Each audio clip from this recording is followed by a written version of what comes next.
Well, I was a junior racing in England for North Lancs Cycling Club. That was North Lancs Road Club. That was way back I started in 1987 after watching Stephen Roche go up La Plana behind Delgado.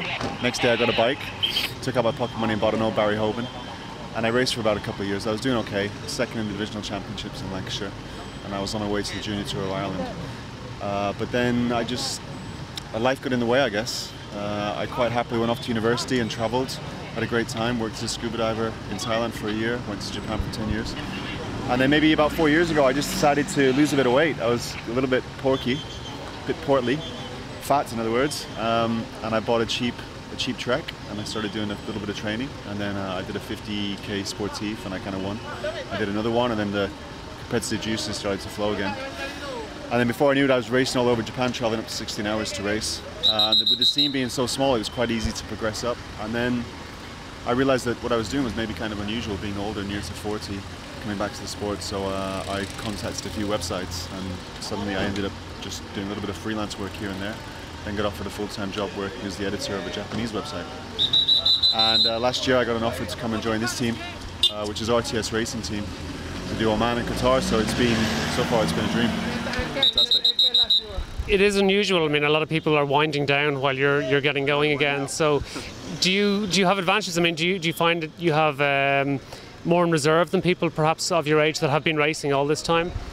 I'm not sure about that. I mean, if you look at Fukushima Shinichi, that guy's still going like really well. He's in the breaks every day and he's 42 years old. If you look at Dave McCann, he's also going very well. I think it's just all about the passion you have for the sport. You can have talent, but if you have the motivation to get out and train and to go out and have a dig, and that's the most important thing. But I think the thing maybe that I've got that I really cherish is the sense of perspective. I know that this isn't everything. It's a great, fantastic, wonderful sport, but I think winning is placed too highly these days. I think competing and giving your best is what it's all about, and what you get out of the sport, I think, is the most important thing. There's obviously a lot of people out there who have never raced at this level and would love to do so, and it is a difficult thing to do. But is there any advice that you would give people that want to chase a late dream? I don't know why you would ever say it's a late dream. I mean, like a friend of mine said to me, I think he's 54, he said to me, I want to be like you when I grow up. And I said, you already know the secret, just don't grow up. That's basically it. I think if you put these boundaries on yourself, you're going to fail. I think as we get older, we anticipate sort of degeneration, but I don't think that has to be the case. What's next? What's next for you? Next for me, well, in the very short future, next is Tour of Taiwan next week, and then a break, and then Tour of the Philippines, I think. And in the long term, I think this probably might be my last year, and then concentrate more on the journalism. Do you have a particular goal for this? If this is the last year, is there something that you want to get out of the sport before you get out of the sport? Yeah, absolutely. Yeah, I'd love to win a stage. I came third last year in the Tour of Thailand in, I think, stage 5. I was 5th in the time trial. I won the Singapore National Championships TT in the road race, but I would love to win a stage in one of these big races and maybe get a top 5 in the GC. That'd be the goal.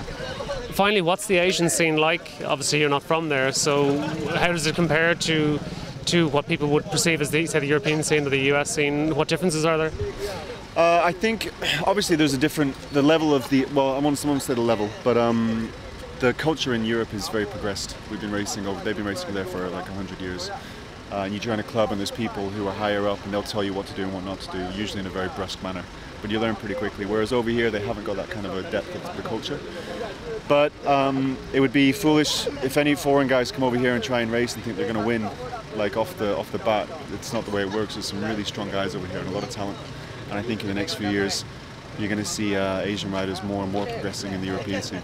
Have you seen, in the couple of years you've been back in the sport, have you seen a growth in the Asian scene? Yeah, absolutely. For example, Tour of Taiwan, which is next week, is now 2.1. Tour of Beijing wasn't there 2 years ago. Tour of China wasn't as big as it was last year. The UCI is definitely pushing this angle. ASO, I know, are looking to move into Asia, very much so. So yeah, I think it's definitely the next frontier.